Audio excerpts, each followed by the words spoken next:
Dozens of Russian soldiers surrender to invading Ukrainian forces. Storyful. Footage posted by a drone unit linked to the armed forces of Ukraine shows at least 36 Russian soldiers surrendering to Ukrainian forces who attacked a border checkpoint in Kursk Oblast, Russia, on 2 Day, August 6. The footage depicts strikes on various buildings at the Sudza border checkpoint, about 6 miles outside the town of Sudza, before Russian soldiers are seen waving white flags and handing themselves over to Ukrainian troops. The surprise raid into Kursk region was Ukraine. Below are your comments. I read an article earlier this morning. The Russian train service is shutting down due to lack of ball bearings for their locomotives.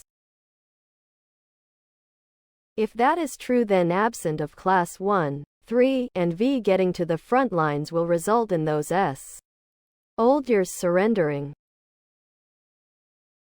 We might start seeing further collapse of frontline troops in more contested areas. Putin is not going to be happy about that. All his generals need to nail their windows shut.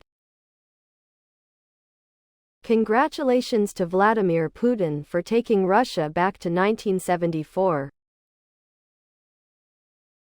No matter what happens in the future, Russia has lost this war.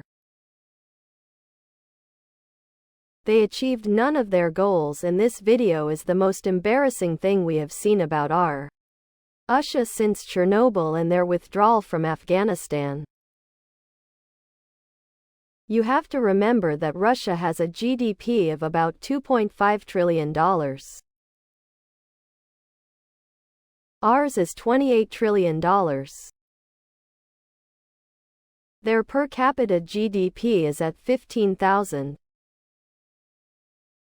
Ours is at $80,000.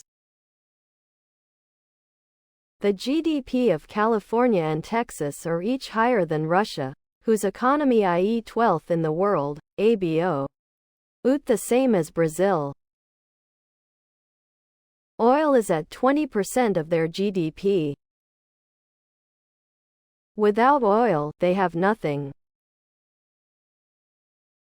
Anyone ever buy a Russian toaster?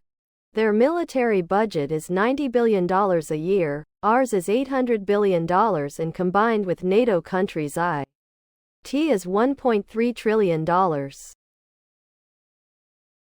Russia's military would take about 2 weeks for NATO to beat in a conventional war.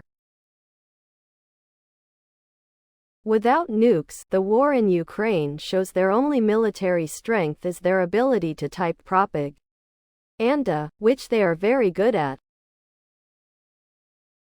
Oh, by the way, Russia keeps threatening to use nukes in Ukraine. How stupid would this be?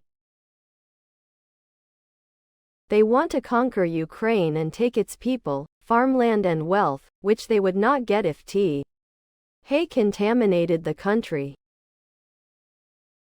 And they better be sure which way the wind is bleep.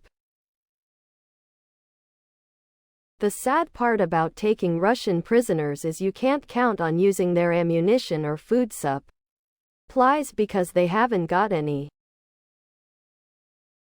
Please subscribe to my channel. And if you like it, please thumbs up.